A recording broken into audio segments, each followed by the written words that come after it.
Well, hi friends, pro-life leader Frank Pavone here. It's my pleasure to bring you my daily diary update so that you know what I have been doing all day. And today we'll cover Monday, the 1st of April, Tuesday the 2nd, and Wednesday the 3rd of April of 2024.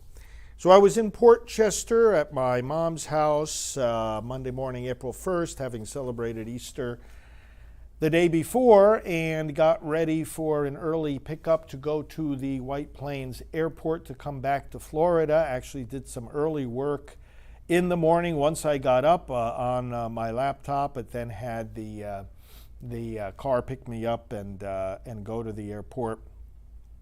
Did some work on the plane, getting ready for the work of the week, going through things that I had to read and emails I had to respond to. Some of the things I dealt with via email on Monday had to do with the Wisconsin elections, with media interviews being planned for the coming days, trip plans, invitations for speaking and so forth, getting things ready, book endorsement of a new pro-life book that's coming out. Thank you texts for the month of April for my staff to send out thank you letters, and also a preparation of a special letter for our highest category of donors. As I went to Florida, therefore, once I landed, I had some phone calls in the car on my way back to the office, as well as work on my computer. Got back to the office. It was lunchtime. Actually had lunch in the car on the way, and got right to my desk, unpacking, settling in, getting ready for the week, getting work ready for staff. There were some staff who were here, even though the staff had the day off. Some came in anyway. I intersected with them and some work together with them. And then really the rest of the day, just getting that work done at my desk. And then in the evening, our executive director is traveling, so I had doggy duty. I went to see the doggies and make sure they were settled for the evening, and had their dinner. And you've met them if you watch our broadcasts, mascots of Priests for Life. And then I had a travel meeting in the evening with our staff person who handles these invitations and the planning of my trips. So I checked in with him by Zoom, and we went over some details of the planning of some upcoming trips. So that was Monday, April 1st. April 2nd, Tuesday, at the office, nice and early, of course, and morning tapings here in the studio prior to our staff briefing. Did the staff briefing, and then right away had a meeting with our executive Mark, and then after meeting with him individually at 9, met with him and our executive director at 9:30, planning a lot of activities, Priests for Life activities for the upcoming days and weeks.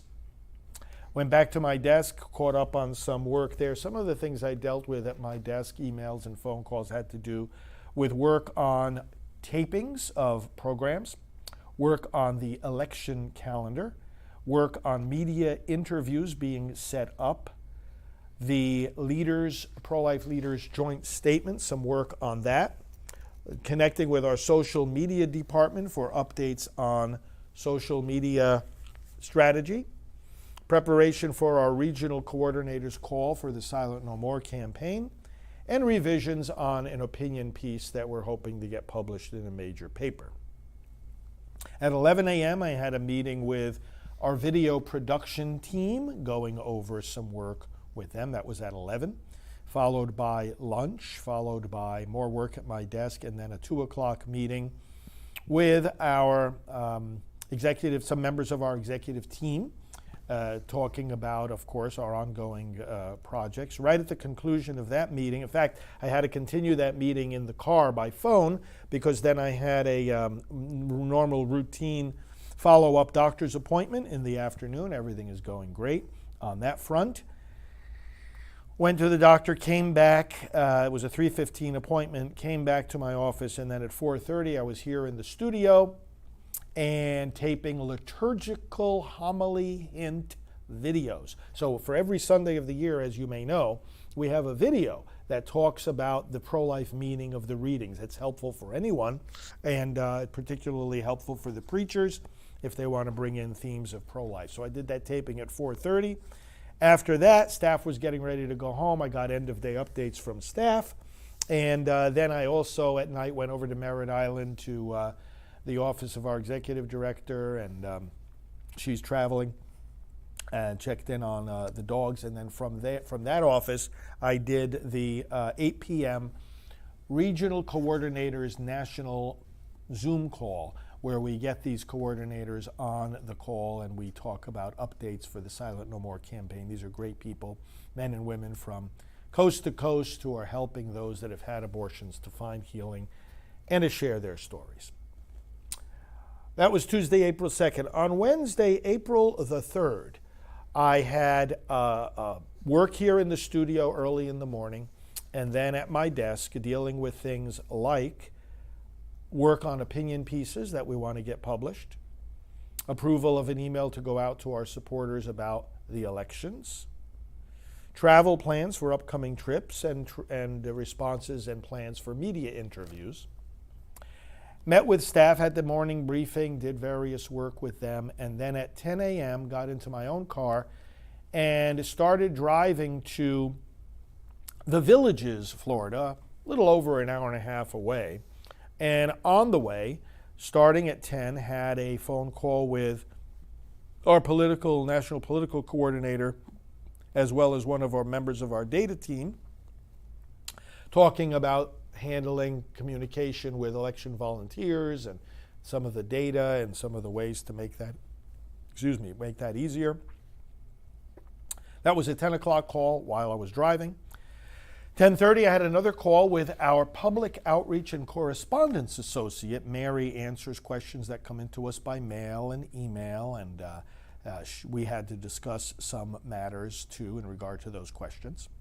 And when I got done with that call, I was listening to I don't know if you know the app called Speechify, but if you have a document to read, and I have many documents that I need to read, you can get this program to read it for you, as long as you have it in an electronic format, or you can scan it.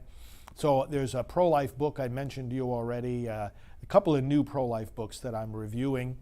And so in order to read through these books, one of which is fairly lengthy, I had it read to me in the car as I was driving to this speaking engagement. So that was what I did after I got off those two phone calls. Then eventually I arrived at the Villages right around midday, went into a coffee shop and met with a couple of dozen pro-life activists from the Central Florida area. What a tremendous time. It was a 2-hour meeting from noon to 2.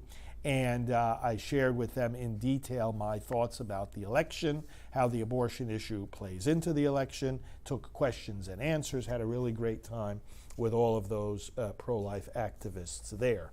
Now, as soon as that meeting was done, drove over to a nearby restaurant where I had a luncheon meeting with about 6 or 7 of those same leaders and activists. We had a great discussion over lunch. On the way there, I had to be in phone communication with my staff about a couple of things. We had a lunch meeting from about 2:30 to 3:30, and then we went over to a nearby church, got there, started greeting the people, and did a talk there from like 4 till 5:30. And it was a fantastic gathering there, again speaking to them about overall work that we do here at Priests for Life, and also the elections and the abortion issue with the elections. Got finished with that talk at 5:30, said goodbye to various people. Some people had individual questions for me. Got back in my car right at 6 o'clock to drive back to Titusville, again about an hour and a half to 2-hour drive. But then right at 6, as I started driving, I had a phone call with our friends at Catholics for Catholics. This was the event that I told you about the other day that I spoke at Mar-a-Lago, and we were making some plans. It was also about one of the books that I'm endorsing, one of the new pro-life books that they will be publishing. So I had that phone meeting at 6, after which I turned on that Speechify app, and for the rest of my drive was essentially reading a book, being read to me out loud, of course, as I was driving back. I went to our executive director's office, took care of our mascots once again, and did a little bit of work there at that office before coming back to our own main headquarters in Titusville. So that's what I did April 1st, 2nd, and 3rd.